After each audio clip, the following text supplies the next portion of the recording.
Hello बच्चों, तो आप प्रश्न को देखते हैं। यदि x बटे बी प्लस सी बराबर y बटे सी प्लस ए बराबर z बटे ए प्लस बी, तो सिद्ध कीजिए कि b माइनस सी गुनी x plus c minus a गुनी y plus a minus b गुनी z बराबर 0। तो दिए गए प्रश्न की मुख्य अवधारणा की बात करें तो बच्चों यहाँ पर हम देखेंगे, यदि capital A minus capital B गुनी capital A plus capital B ये हो, तो बच्चों ये बराबर हो जाता है कैपिटल A का स्क्वायर माइनस कैपिटल B का स्क्वायर के। तो इस मुख्य अवधारणा की सहायता से बच्चों हम दिए गए प्रश्न को हल करेंगे। बच्चों देखो, प्रश्न में हमें क्या दिया गया है, तो प्रश्न में हमें दिया गया है x बटे b प्लस सी बराबर y बटे c प्लस a बराबर z बटे a प्लस b। बच्चों इसे हम मान लेते हैं इसके बराबर, तो k के बराबर, ठीक है। अब बच्चों देखो यहाँ पर हम इसे क्या लिख सकते हैं, तो देखो x बटे b प्लस सी बराबर k,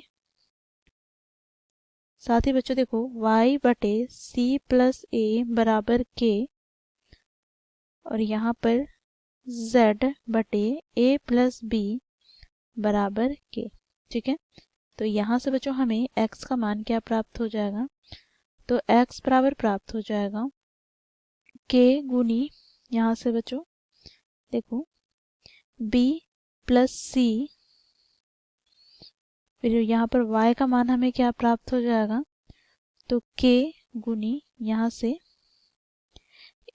c प्लस a, और z का मान प्राप्त हो जाएगा k गुनी a प्लस b, ठीक है।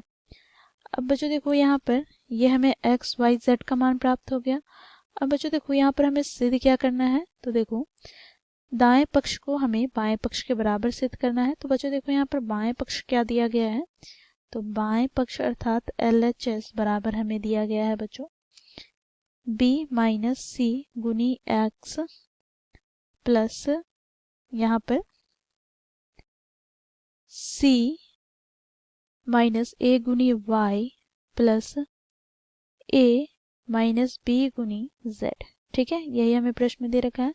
बच्चों देखो यहाँ पर हम यहाँ पर x y z का मान रखेंगे, तो यहाँ से बच्चों देखो b माइनस सी गुनी x का मान क्या है, तो k गुनी b प्लस c प्लस का बच्चों देखो यहाँ पर c माइनस a गुनी y के स्थान पर क्या लेंगे, तो देखो k गुनी c प्लस a प्लस बच्चों देखो a माइनस b गुनी z के स्थान पर क्या हो जाएगा, तो k गुनी a प्लस b। बच्चों देखो यहाँ पर इन तीनों पदों से हम क्या करेंगे, k उभयनिष्ठ निकाल ले, तो यहाँ से हमें प्राप्त क्या हो जाएगा, तो b माइनस सी गुनी b प्लस c प्लस का यहाँ पर c माइनस a गुनी c प्लस a प्लस यहाँ पर a माइनस b गुनी a प्लस b, ठीक है।